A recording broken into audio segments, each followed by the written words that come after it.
I'm beginning to believe there is a fine line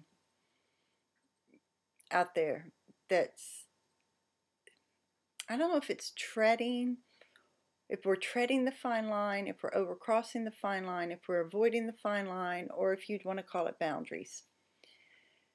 But my heart is really burdened and has been for quite some time over this, and I'm not quite sure what to even do about what I see.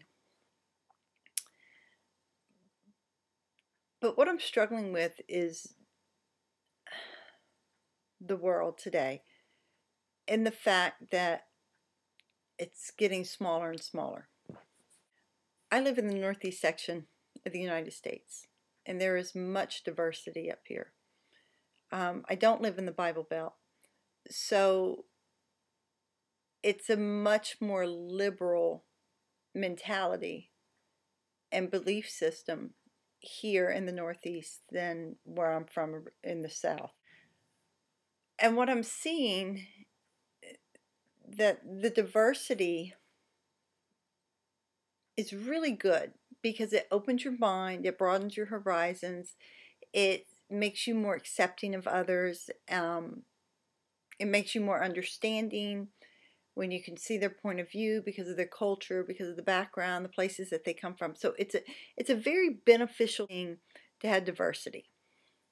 But I also think that diversity, if not kept in check within ourselves, I think, or I'm not quite sure, maybe even within a system. I'm not sure, but because I don't have the answer. But it can also be detrimental because what happens, we listen to so many different people's views and their cultures that we begin to think, well, maybe theirs is right and ours is wrong. And I don't believe that it's about being right or wrong, especially when it comes to religion. Because a belief is a belief is a belief. But Christianity was founded on Christ. It's founded on him dying on the cross. But yet our minds, the psychology of our mind, we can look at the mountains, we can see the islands of Hawaii, the mountains of Colorado, the depths of the seas, the space, the stars and the moon. We can see all that, and it's so easy to say, yes, there must be a creator, there must be a God.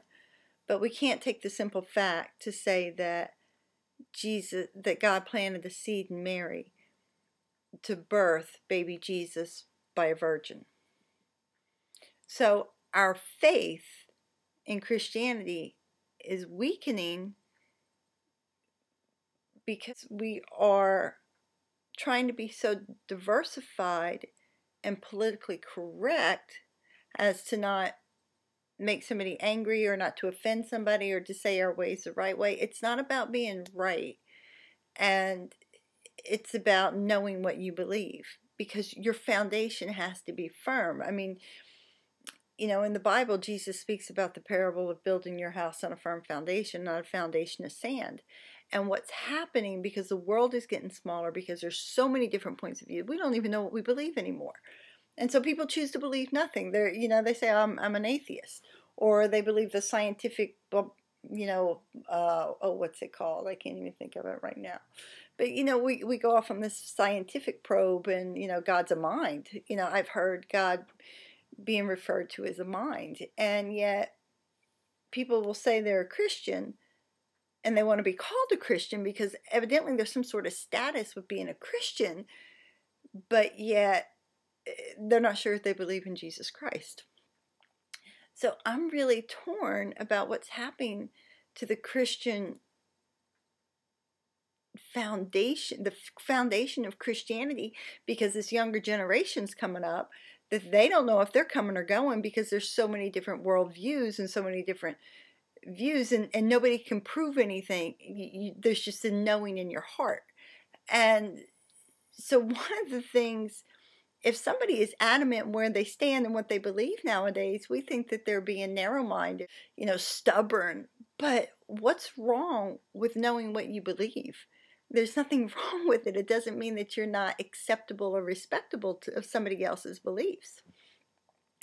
So my concern is for the generation coming up, with so much diversity, are they going to know where they stand and what they believe? And that's really a big concern of to me, what's going to happen to Christianity and what's going to happen to the morals of people, because they don't know what they believe, so they're going to be easily swayed.